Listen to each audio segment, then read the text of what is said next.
This is my working station and we're here at the Philippines. So ito yung aming gawaan ng cellphone. Ito yung aking working station. Then meron tayong working station din dito. So almost the same naman yung gamit namin. So smoke. Tingnan mo, mali pa yung spelling. Smoke purifier yan. Ewan ko dito sa China. Sa China rin kasi natin nakuha yan. And this one is a hot air station. And this one is a power station or ano ba talaga term dito? Voltage, phone cone scope. Pero power supply talaga yung ang pinaka-term namin dito. Then this one is my multi-tester and lobat siya.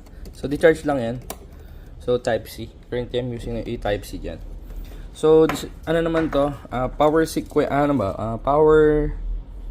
adapter or parang pampalit sa battery if i-open namin yung iPhone. So this one is a iPhone 14 Pro Max. So kung bubuksan namin siya,